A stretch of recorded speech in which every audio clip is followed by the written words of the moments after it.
Everyone, happy to have you along for the ride today. My name is Mike Fitz. I'm the resident naturalist with explore.org.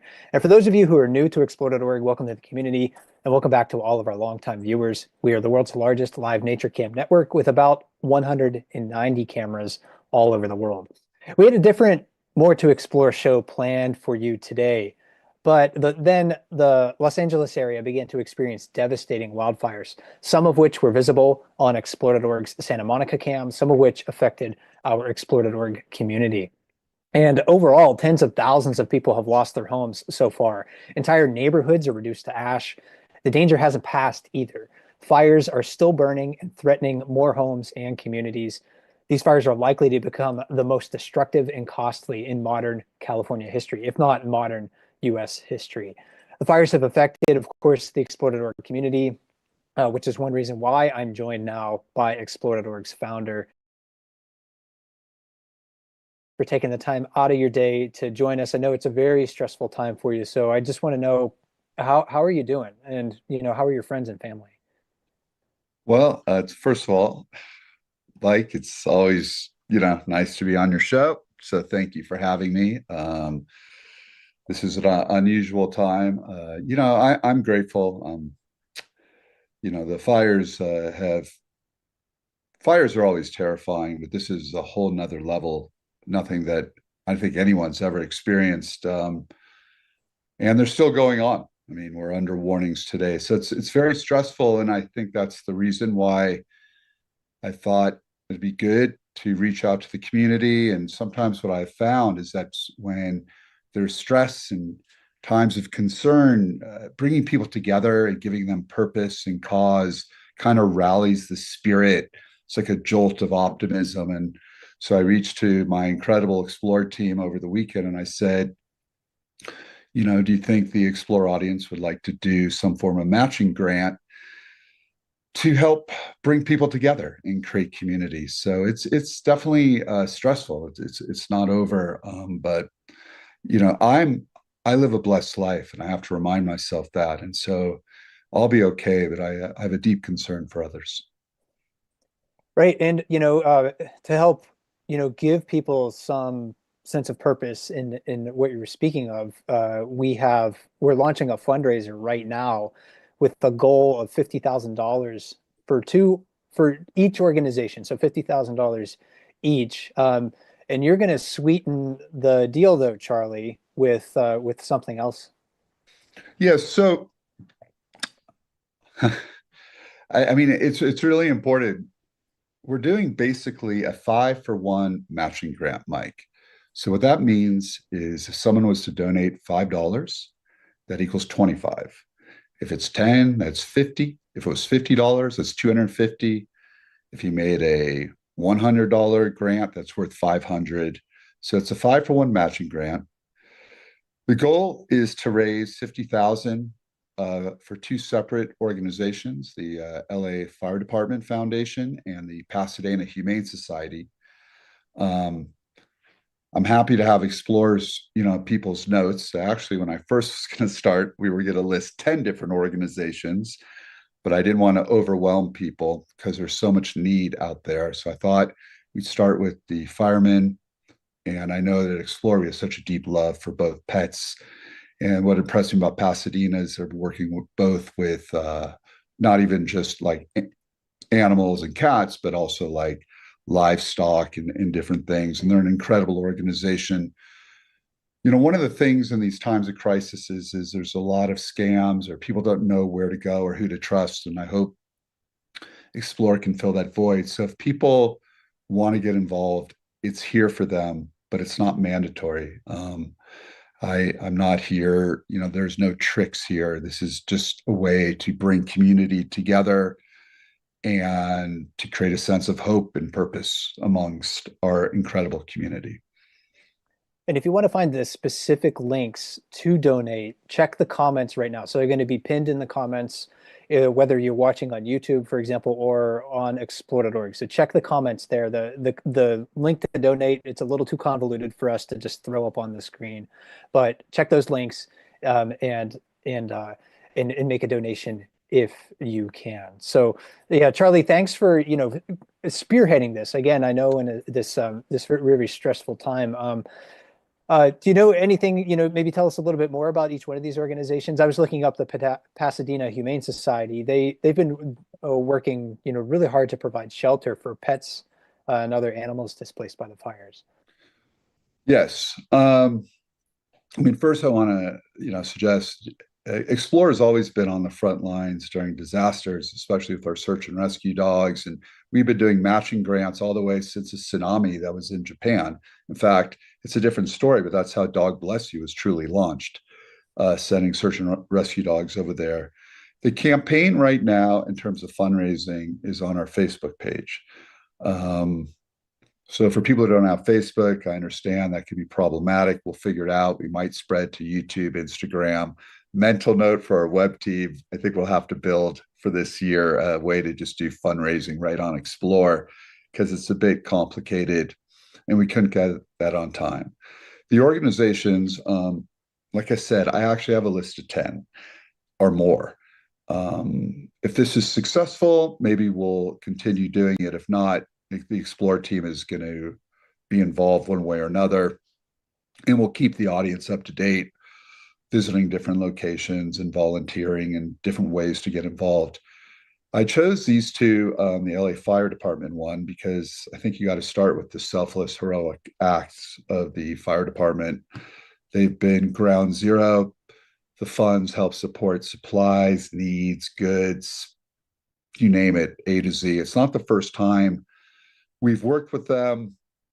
They're quality fastball down the middle. There's high quality and they really need our help. And I think you got to always, start with the first responders.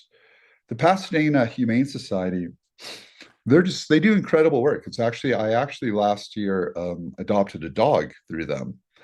And I was shocked at what an incredible facility they run.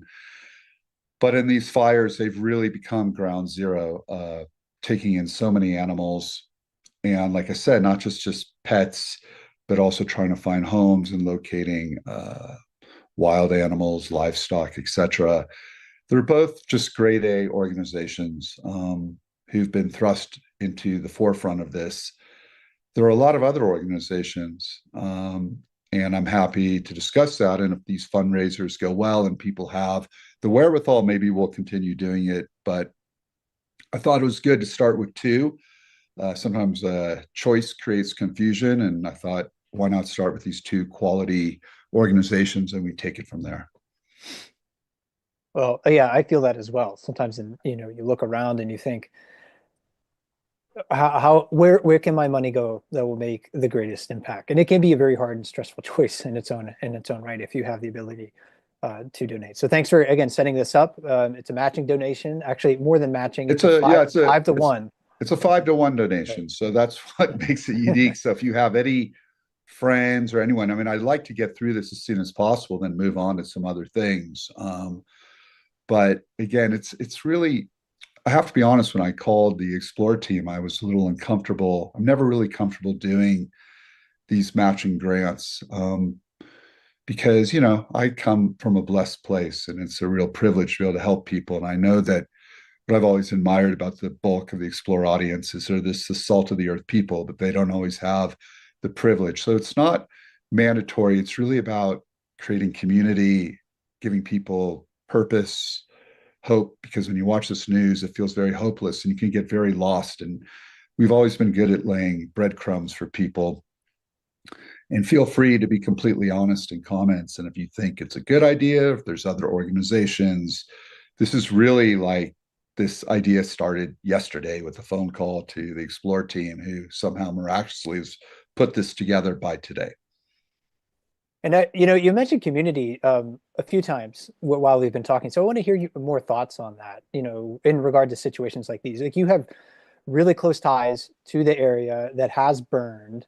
Friends, family in that area. I know at least one Explore.org team member has been under like the threat of fire evacuation over the last few days. One person, when the one of the fires blew up last week, had to get her kids out of school. Um, there's a collective loss experienced by, many thousands of people right now. So how do you think we can use the strength of community to kind of work through tragedy? Well, this is going to be very challenging because unlike other fires where, a few homes have been burned, I mean, everything has been brought down: schools, churches, supermarkets, post office, cars. And it'll be very interesting to see how this handles. And I mean, Pasadena is just one area, the Altadena, there's other fires, and it might not be over yet. So it's going to be a long journey. Um, but it's nice to be able to take the first steps with people you care and love. And even though we're virtual primarily, I think it's nice to be able to work with people. And that was the point of this fundraiser. But the scope of this is, it's, it's, you watch it on the news, but it's, I mean, everyone's still evacuated from their homes. It's, I don't know how this one plays out, but I know that it certainly feels better to have a positive, optimistic look than a negative. And again, that's really the point of this fundraiser, is to help pull people out of like that darkness of watching the news, or if you live in Southern California, the darkness we're all experiencing, and hopefully say, hey, maybe I could start baby stepping my way out of this hole and making contributions. And I was trying to contextualize the whole thing in my mind too, just because I live on the other side of the continent, right? I'm in northern Maine right now. The ground is covered in snow. It's cold outside. There's no danger of fire here. But I was thinking about, like, if this were to happen in Maine, it would be like the entire city of Bangor burning down, or the entire city of Lewiston, the second and third largest cities in the state, just wiped off the map essentially. So yeah, I can't imagine honestly what people are going through. But for you, Charlie, you're working through this, trying to uplift community in it through like the fundraiser. What else are you doing to find peace in hardship, amongst the hardship and stress that you're experiencing right now? I thank God for our pets and our animals, and it's the live cabs because I find that you know, uh, really rely on them a lot. Love to get some of the dogs out there like the old days with Lucky and hopefully be able to visit some people. I would like to visit some of the sites, and I am looking at some ways to volunteer physically, not monetarily, because I feel like the more you get outside of yourself, the better off you are. So, I'm it's weird, Mike. I mean, like I said, I mean, there's these winds coming in right now. So, and it's going to be very challenging. But one of the ways was creating this grant, this idea. But like I said, I'll be fine. Um, I'll be fine. We've lived through things like this before. This is bigger than most, but my heart and concerns and prayers really go to people who aren't as fortunate, who also have families and who've lost homes and memories and generations. uh, it's going to be very interesting, and so this is a marathon, not a sprint. Yeah, absolutely. And I want to remind people to check the comments to donate. Again, it's a 5-to-1 beyond match. So for every dollar that you donate, up to $50,000 per organization, Charlie's going to add five additional dollars. So check the comments for the links to donate either to the Pasadena Humane Society or the Los Angeles Fire Department Foundation. Yeah, Um, no, sorry, go ahead. I'm sorry, I didn't mean to interrupt you. And like I said to the community, we honor your suggestions, both good and bad. That's okay. I mean, this was a spontaneous thing. It's really to give people a sense of purpose and to come together. Uh, if you guys like the idea, we could do more. I know that I'll be doing more than these two, but I thought it was good to start here. And and like even with the fundraising, I know people don't have Facebook. We talked about that. We're just trying to keep it uber simple right now and adapt as quickly as we can. And that's this is a live drill. What can we say? Absolutely. And yeah, I mean, I know that the generosity of the Explode.org community will pull through on this like they always do. It seems like when we ask them, hey, if you can give a buck, they're gonna give a buck. So thanks to everybody.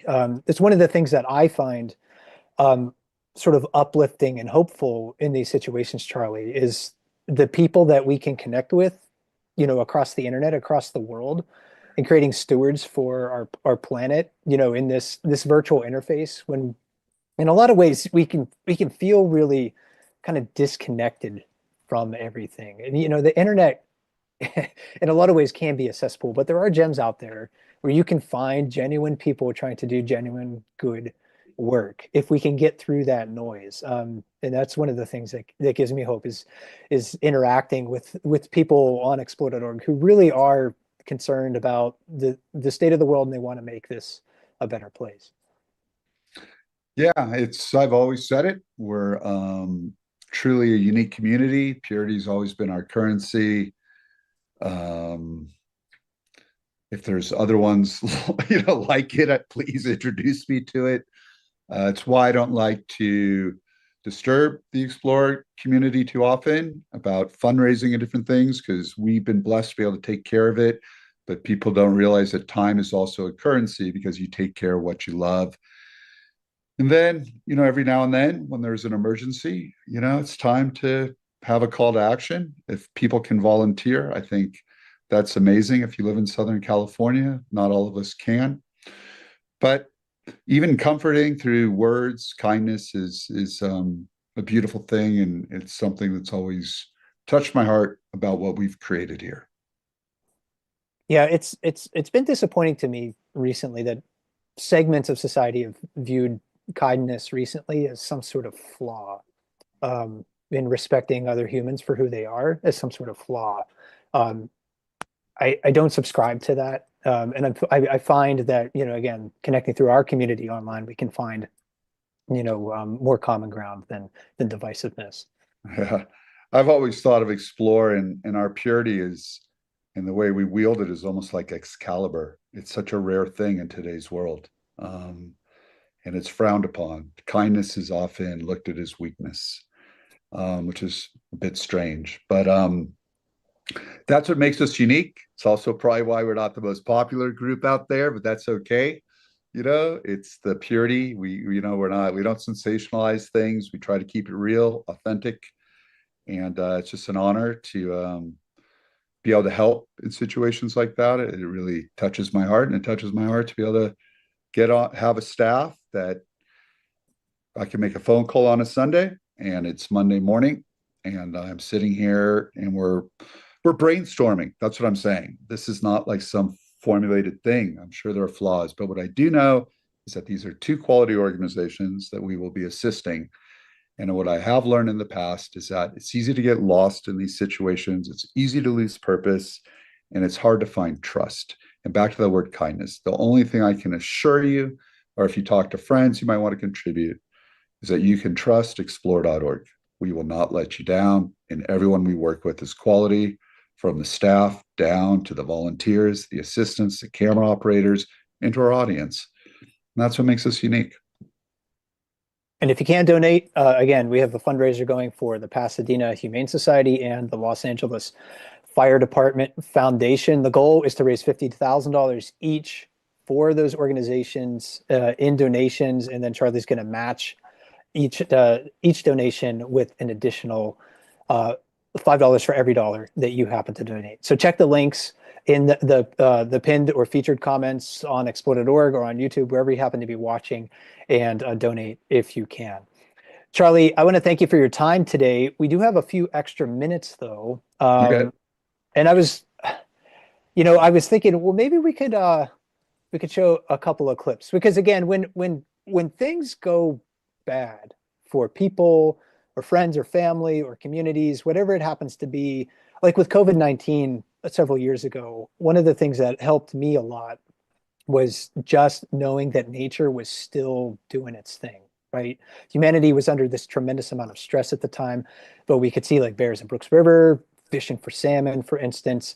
And through all of this, no matter what humanity's experience, we're seeing the, wildlife doing their thing. So I wanted to maybe just hang out with you for a couple more minutes, look at Sure. some animals, and even like we could start out with one with the let's go. We're in my area of the world, off the coast of Maine, with the seal giving birth. If our producer Brian Bird has that, we don't normally get to see the witness the birth of an animal's on our live cam, but our sharp-eyed camera operators have given us that opportunity on the seal cams. This comes to us from Seal Island National Wildlife Refuge off the coast of Maine. This is a clip from December 27, and that was Mom in her final moments of labor. Her her baby just popped out. So great work there, Mom. Charlie, I imagine it's quite a shock for that seal pup to be thrust from the warmth of mother's body out into the wider world, where the air temperature right there is probably near the freezing point of water. Just an incredible footage that we captured. Oh, magical. I mean, you ask how you can escape during these times, and I can talk animals all day, but incredible. I mean, sometimes I think we take it for granted, off this remote island in Maine, we're watching a seal birth. I mean, come on. How truly divine and blessing. Hmm. And yet I love, getting to see sort of like the stories of these animals develop over time. We don't get to watch the seals very much because they're only on the island for really a short period of time, just to give birth and mate, and then they all go out into the ocean. And they're just going to stay with their pups for 2 to 3 weeks. And at this time, the pups, really their job is just to get fat. Mother's milk is especially rich in fat and calories. It's something like 60% fat, which, if I remember correctly, is like double the amount of fat that you'll find in whipping cream. So incredibly rich.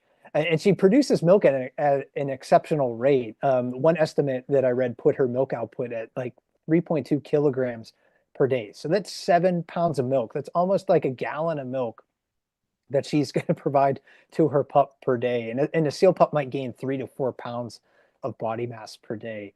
So We'll see fewer and fewer adult seals on the island over the next several weeks because after the pup is weaned, the mom's going to leave the island, but the pup will stay on the island. It'll hang out there. It'll transition its digestive system to a diet of fish when they finally um, enter the sea. So yeah, enjoy the mermaid potatoes to steal an apt description from of the seals from our social media manager Courtney, I think, who came up with that. uh, there'll be lots of pups to see on the island into February. Um, one other clip that we could look at real quick too, Charlie, is my favorite camps in the wintertime. They're in the Manatees in Florida. So let's get to a warmer climate from Maine. Um, these are marine mammals that are an absolute snowbird. They're not cold tolerant. They experience cold stress when water temperatures drop into like around 68 degrees Fahrenheit. So to compensate, they gather at these warm water springs and we get to watch them there. Charlie, I don't know about you, but I love watching the underwater footage of the manatees. Oh, it's manatee magic, manatee meditation. I mean, they're incredible. Maybe because they move so slowly and gracefully, and sometimes the other fish circle them, whereas like, if an eagle ray comes by, it's really fast, and they always seem to have a smile on their face. I mean, they're incredible. And you have that turquoise, greenish blue water. Yeah, the manatees are, yeah, they're incredible. You can just stare at them all day. they're they're great. I love the close-ups of them that we get to Yeah. see on these cameras. Like we get to see the folds in their skin. We get to see the vibrissae on their bodies, which are their whiskers. They have whiskers, covering a lot of their bodies to sense water currents and objects near them. You can see the algae growing on their backs, and Yeah. then even like the way they seal their nostrils shut when they're underwater. Like we get to see that adaptation happening right in front of us. They're curious. They'll approach the camera. Sometimes we've seen them mouth the camera. You get to look right into their mouths. So again, this is one of those experiences that you can't have normally in person, but we get to share it with the world. There's a lot, it's like I said, sometimes we take it for granted. It's incredible. I mean, I could go, there's been some amazing northern lights. I saw a panda playing in a snowstorm. Some really incredible elephant. I mean, I could go on and on. Elephants, the eagles are starting to nest again. Some long-eared owls have coming out, which is nice. It's We have evergreen cams too that we get to watch year round. Like the seals and manatees are pretty seasonal, but like our Utopia Village cameras on Utila Island off the coast of Honduras, they're there all year showing us like these amazing things. And one of the clips that I found recently that was really fascinating is this octopus coming by the camera and just watch it change color. wow. I didn't even find that clip. I have FOMO. This is incredible. Yeah, Wow. Ah, octopus are just they're some of the most amazing creatures in the world. We know that they're super intelligent, but they don't have a centralized nervous system like vertebrates do. So like we have like vertebrates have a brain essentially. Octopus, they don't have like a centralized brain like we do. It's their nervous system is more widely distributed throughout their bodies, including their 8 arms. So they don't have a skeleton. They're free to evolve these different pathways to a nervous system that create consciousness and intelligence, and their ability to camouflage themselves and express emotion through their color, hide from predators. I mean, I don't think I'll ever tire of watching octopus, Charlie. they're amazing. I mean, yeah, I wonder if there's a way to do cams. I was sort of like an octopus guard. Isn't that a song? Octopus guard. But anyways, I love octopus. And then you found a clip, I think recently that we wanted to show as our last clip here today of a beautiful, this is also from our Utopia Village cameras, just a beautiful sea turtle that caught your eye. Oh, mental note, hope the Explorer audiences will notice, but we need to make like a long format meditation of the Utopian Village camera because you see so much wildlife of the turtle, the octopus, the eagle rays, the color of the fish. But yeah, that turtle was just it's one thing to see a turtle. It's another thing when like the sunlight's coming through the water at the right hour. The visibility is just amazing. I mean, when you're out in nature, that's magic that doesn't just occur. And when I remember seeing that clip, I was like, oh my God, it was Finding Nemo. It was just incredible. Oh boy. And those eagle rays. I could go on and on, of course, but yeah, I mean, think about that for a moment. Where else could you sit at home and say, I saw an octopus change colors, the turtle, the eagle rays, the sharks, and the whole plethora of colorful fish. I'd like to add one too that's kind of caught me. I know we won't have a clip, but these incredible toucan birds have been showing up at the Panama Fruit Feeder. And Yes. I just think toucans are so incredible. They're so colorful and they just make me so happy. But I've noticed that this one, he shows up California time at about like 8 o'clock in the morning. So anyone who has a toucan thing, I just think they're just incredible. Yeah, I think this is if I know this species, if I identify it right, which I'm not that well versed in the tropical species, but I think this is a keel billed toucan here, just wolfing down chunks of fresh fruit. And that fruit actually looks really good. When I saw this clip, Charlie, I was like, boy, I'm kind of getting a little hungry. Fresh fruit like that, the quality of it where I live, maybe not so great this time of the year. If I eat fruit, it's a lot of frozen stuff from the summer. But yeah, that looks really great. Yeah, and I haven't seen them, and just recently I've been seeing them quite a bit, and that's been really unique. I mean, as I'm going off, I don't know, there is no script, but I now that you brought up animals, it helps me escape, like you said during the fire. So I'm just kind of going through my memory of some, and again, I remind people I find these clips through the fan cams. So really, it's the fans who take the photographs, and then that's what I do, like collecting stamps. I love to look at our fans' photographs, and from that, we're able to make clips. So thank you to all our fans because it's your eye that captures these incredible moments. Yeah, thanks so much to everybody who contributes to our explore.org community. And again, we're offering a fundraiser right now, or running a fundraiser right now for the Pasadena Humane Society and the Los Angeles Fire Department Foundation. $50,000 is our goal for each organization, and Charlie is going to match every donation, every dollar, with $5. So it's a 5-to-1 matching. It's beyond matching, if we can call it that, um, for to help the communities and the people who are affected and the animals affected by the devastating wildfires in the Los Angeles area right now. Charlie, thanks so much for joining us today. It's been a real pleasure to talk with you once again, and I know it's a very stressful time. So yeah, thanks so much. Well, it's always, you ask me how I deal with my day, and it's always a pleasure and an uplift to talk to you, Mike. And again, I want to thank the Explore team who really has been working tirelessly. I mean, they get a call from me Sunday morning and already have reached out to the nonprofits. They're already promoting it. So I want to thank each and every one of them, to the whole staff and team. And again, to the community. We're a unique group. Let's try to make this happen as soon as possible. And if it works and people still have the energy, if they want to do something again with some different nonprofits, I'm open to it. But what's most important is that you're all healthy, you're safe, and thank you for taking the time to tune in today. And check the links in the featured comments to donate. So please check those out. Again, my name is Mike Fitz with Explore.org. I was joined today by Explore.org's founder, Charlie Annenberg. Be kind to everybody out there, be safe, and until we see you again, never stop learning. Never stop learning. Take care.